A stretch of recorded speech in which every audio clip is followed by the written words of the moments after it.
Hi, and welcome to For Yoga Teachers, and welcome to this very exciting, at least for me, podcast all about our 300-hour training. Before we look at the modules that make up the training, let's have a look at our 3 golden rules. 1, everything you learn will be inherently useful, immediately usable, or both.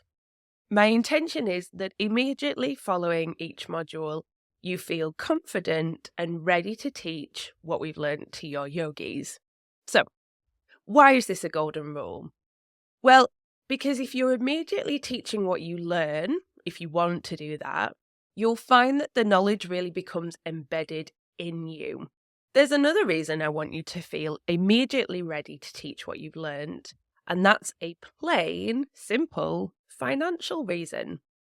If you can hold a myofascial release workshop and you could make that a dedicated myofascial release workshop, you could combine it with a yoga flow, with a different type of yoga, with some knowledge that you already have.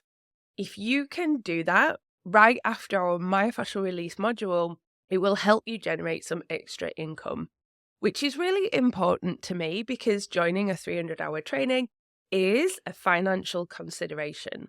So that's our first golden rule. Everything that you learn will be inherently useful, immediately usable, or both. The second golden rule is that any and all bold claims will be backed by research. You know those times when you say something like, this pose will release emotion from the hips. And then you think, oh goodness, I hope nobody asks me more about that because I'm not really sure how I would explain how that works. Well, there will be none of that during this training. If something isn't evidence-based, but, we feel it, or we feel like we know it, then we'll be upfront about that. That's really part of the joy of yoga, isn't it? That kind of inner knowing. And we'll share with you all of the studies and all of the research so that you have them on file. So if a yogi does say, I'm not sure about that, could you help me understand that a little bit more? Then you'll have the confidence, you'll have the knowledge, and you'll have the resources to be able to explain further. The third and final golden rule is that at all times, our training will stay true to the roots of yoga. The very beauty of yoga, the reason that so many of us have fallen in love with it, is because of the age-old traditional practices that have informed what yoga is or what yoga has become to you and I today. So, a brief recap on our 3 golden rules. 1, everything that you are taught will be inherently useful or immediately usable, or both. Secondly, any and all bold claims will be backed by research. And thirdly, at all times, our training will be true to the roots of yoga. The first training, which is myofascial release, energetic anatomy, and yoga, is in March 2025. But before we go into that, I'll just take you through the resources that you have at your fingertips right from the moment that you sign up. Firstly, there's the base. This is included in your 300-hour fee, and in there is everything that you need to create your very important yoga teacher toolbox. So, to define who you are as a yoga teacher, who you want to work with, write your yoga bio, create your yoga brand, set and smash your yoga teaching goals. And you can work step by step through these really important resources in your own time. However, as one of your assignments to graduate, you'll need to provide your yoga bio and your yoga brand guidelines. This is my way of ensuring that you do these things, because from experience, if there's no deadline, they never really get done. Alongside your yoga business toolkit in the base is our applied anatomy module, which is also on demand. This includes anatomical terminology and language, plus each muscle that yoga teachers should know about, restrictions on movement, common injuries, and tips for sequencing. And again, you'll work through this at your own pace, which is a really, really amazing way to study anatomy. Plus, running through our 18 months together, we'll have monthly group check-ins. So if you have questions, if you need clarification on anything that we've learned, if you need some motivation or some support, these monthly check-ins are perfect for those to ensure that you're on track, to give us all a boost and make sure that everything is super clear. And finally, on a bi-monthly basis, you and I will have our own private check-in too. Over the course of the 18 months training, I have no doubt that your focus as a yoga teacher, your ability, the way that you run your yoga business, who you want to reach and who you want to help, all of these things will shift and they'll change and they'll evolve. And I want to be there to work with you to make sure that at all times it makes you feel really passionate and really excited and really motivated. So back to our first module, and what a really wonderful place to start, where East meets West: myofascial release, energetic anatomy, and yoga. Let's start with myofascial release. This is super interesting. As a yoga teacher, we work with people on a class-by-class basis, on a day-by-day basis, who are experiencing pain, niggles, restrictive movement. And yes, absolutely, this could be something going on in the muscles or in the joints, or it could well be in the fascia. We'll break down the anatomy of fascia, what it's composed of, the functions of fascia, and how it works. We'll then investigate how to keep fascia healthy through the various methods of myofascial release, so that you can create specific, dedicated myofascial release workshops, and or you can add techniques into your existing classes, workshops, and courses using dedicated myofascial props, but also using props that you'll very likely have as a yoga teacher or in a yoga studio.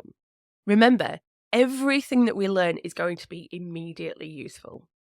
We'll also learn the myofascial trains.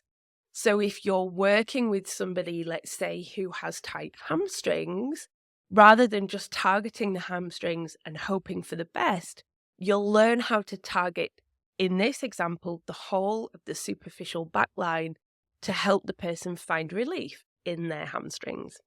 In terms of energetic anatomy, this is just so exciting to be combining this with fascia. Well, so slight spoiler alert and slight sort of tangent back to the fascia. Part of what we'll learn when investigating the composition of fascia is the extracellular matrix. Fascia theorists hypothesize that running through the extracellular matrix is a piezoelectric charge. Piezoelectricity is a charge in response to mechanical stress and pressure. And Bernie Clark, a highly respected yoga teacher, theorizes that in fact, piezoelectricity is qi, the energy that is talked about in traditional Chinese medicine.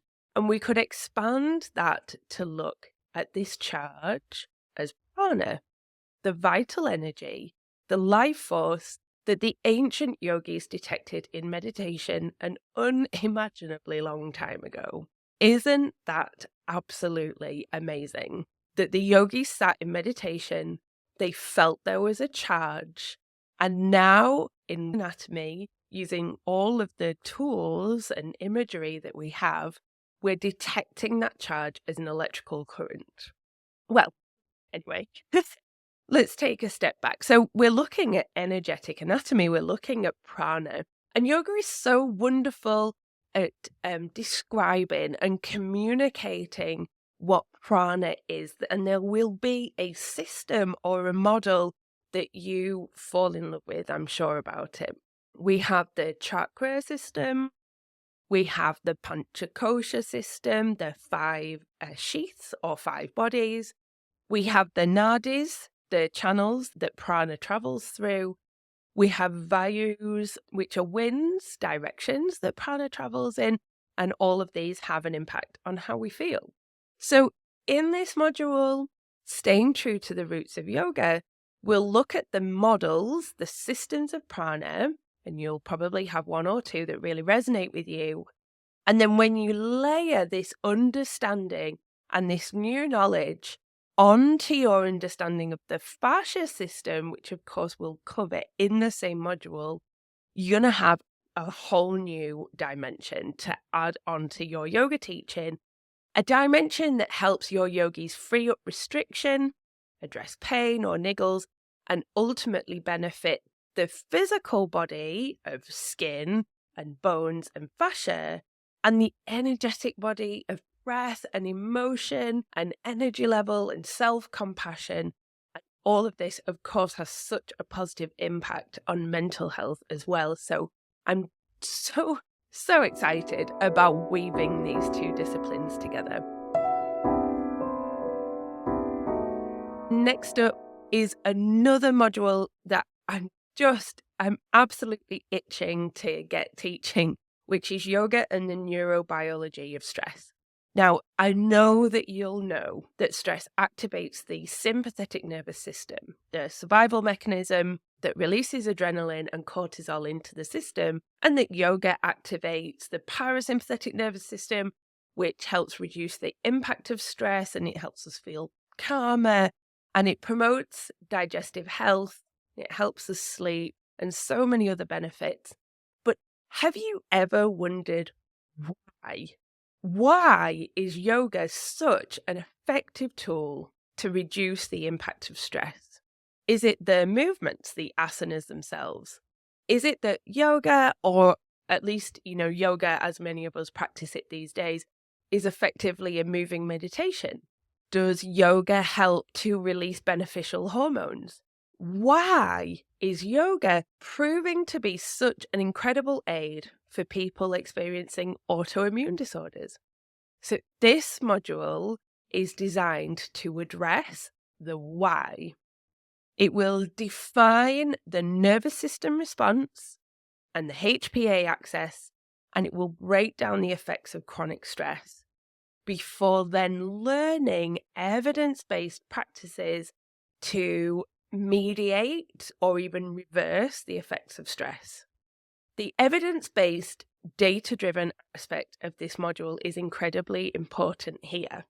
As yoga teachers, we inherently know that yoga is doing some good, and now we're looking to prove it. So it's not, yoga makes you feel amazing, you should do it more often, kind of woolly, unfocused claims that are hard to verify and perhaps sound totally ludicrous to a yoga newbie. And I only say newbie here because I believe that many practitioners of yoga believe and trust the benefits just based on their own experience. So yeah, not woolly, intangible claims, not that. What we're looking at is respected studies that conclude that the practice of yoga is beneficial, and how and why. The intention here is twofold. One, so that your confidence as a yoga teacher is boosted by knowing that factually you are sharing something that is incredibly beneficial to people's mental and physical health. And 2, to help you layer this knowledge into your classes, workshops, and courses should you want to encourage your yoga students to return back to your offerings and to bring their friends. Next is Yoga Nidra and Yoga Wisdom. And again, this is a training that weaves together 2 topics that fit together absolutely beautifully. By definition, Yoga Wisdom holds ideas that our thinking mind can't accept, can't comprehend. But when this thinking mind is quietened, such as in Yoga Nidra, we can be open to big ideas, to consolidating information, and to making wonderful connections. So you can expect to be led through regular yoga nidras to consolidate everything that we're learning, to make connections between different concepts and different topics. We will relate yoga nidra to the kosha system, which of course we looked at in our myofascial release and energetic anatomy module.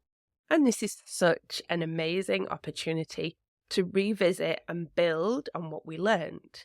And you'll find that we do this again and again, making connections between different modules, recapping and revisiting important information so it's deeply embedded in you as a yoga teacher. And I think yoga nidra probably has some of the boldest, wildest claims of pretty much any form of yoga. Like yoga nidra reduces unhelpful habits, it reverses aging, it this, it that, and the other. So we'll look at these bold claims, many of which are true, by the way. And of course, we'll look at the evidence behind them. We'll seek to understand the brainwave states, what happens neurologically in yoga nidra, and of course, that allows us to build on what we learned in our yoga and the neurobiology of stress module. And yoga teacher, bearing in mind our 3 golden rules, you can expect to teach safe, beneficial yoga nidras and to write your own scripts if you want to, right from the day after we complete this module. Next up is restorative yoga with polyvagal theory. So with the understanding of yoga nidra and the power of yoga nidra under our belt, it's an amazing time to widen that lens, that deeply parasympathetic activation lens, to include restorative yoga. So remembering our golden rules, everything that you learn will be immediately useful. And I know that not many people have access to 2, 3, 5 bolsters per person. So one of the things that we'll cover is the creative and efficient use of props that you already have for your restorative offerings. As you might expect, we have restorative asana clinics, breaking down some standard and maybe some possibly unexpected restorative poses. And all of this knowledge, all of this training, this work, all of it is totally pointless if your yoga students don't feel safe. So at this point, we start to talk about safety through the lens of polyvagal theory. Feeling safe is in the domain of the vagus nerve. And polyvagal theory suggests that there are many things that we can do as yoga teachers to help our students feel safe, to ultimately help them access parasympathetic activation. The vagus nerve also plays an important role in healing. So if it's pivotal in feeling safe and pivotal in healing, I know that you know it's really important to ensure that we understand it as yoga teachers, and that is exactly what we'll do. You can expect to learn the anatomy of the vagus nerve, the functions of the nerve according to polyvagal theory, and vagus nerve activation, both in your restorative offerings, but also in ways that you can layer onto your existing classes like Vinyasa, Ashtanga, Yin, Rocket, 4B. They can all benefit so much from this understanding. Our penultimate module is Yoga for Resilience, mastering respiratory anatomy and immune support. Again, the respiratory system and the immune system have a really wonderful relationship. One of those things that the yogis inherently seem to understand, and science is kind of just catching. One of the really interesting things here is the profound impact that the diaphragm has on both systems. Of course, you're not surprised that the diaphragm is fundamental to the respiratory system, but have you ever heard, or has it ever crossed your mind, that the diaphragm has a profound impact on the immune system? In this module, we are looking at, you could say, the dual in yoga's crown, pranayama. The yogis knew the power of the breath. They really did. And relatively recently, James Nestor's book, Breath, took the world by storm, talking about the importance of the pace of the breath and breathing through the nose and so much more. All pretty standard in traditional pranayama techniques, interestingly enough. And the yogis, of course, were also interested in overall well-being. The yogis talked about the obstacles to enlightenment, and in there is illness. Illness, being unwell, was cited as an obstacle to enlightenment. The entire purpose and the entire aim of yoga, so being and staying well, is in the domain of the immune system and is fully impacted by the respiratory system. So this module looks at the beautiful relationship that these two systems share. We'll look at the anatomy of the immune system and how to promote immune support. And of course, the impact that these two systems have on the rest of the body as well.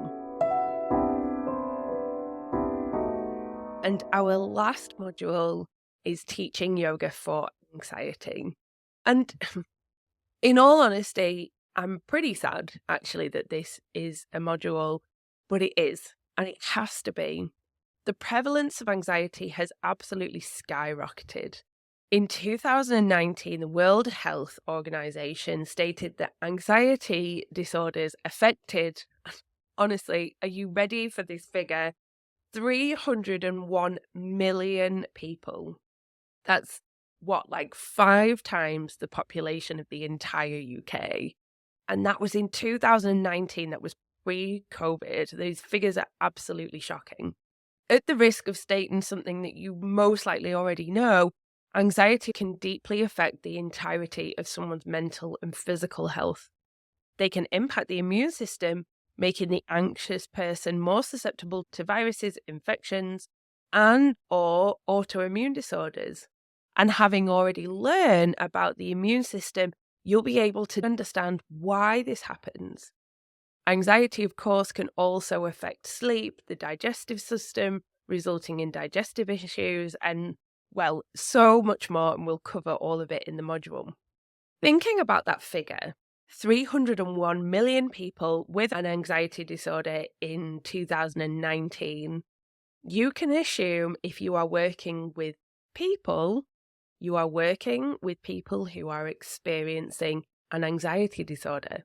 So understanding what anxiety is from a pragmatic, biological standpoint, and then understanding the tools that we have in our toolbox as yoga teachers will be incredibly important if you are to have a positive and lasting impact on people's lives. In many ways, this final module will bring together everything that we've learned in an inherently usable way, bringing together the information about fascia and myofascial release to help your yogis release physical tension from their bodies, which is a symptom of anxiety. Weaving in energetic anatomy to work with your yogis' physical bodies or with their energetic body or with their mind, finding the solution that works best for them. Layering in the neurobiology of stress, of course, what's actually happening in their body when there's a trigger that activates the stress response. Revisiting why Yoga Nidra is such an important tool and how to teach Yoga Nidra safely with that understanding of safety and polyvagal theory and knowing how to set up restorative yoga poses for when your yogis need them or are ready for them. And finally, layering in pranayama techniques with that understanding of the respiratory system and how it affects immune support. All this to ensure that your yogis have the agency and the empowerment and tools to manage their own anxiety.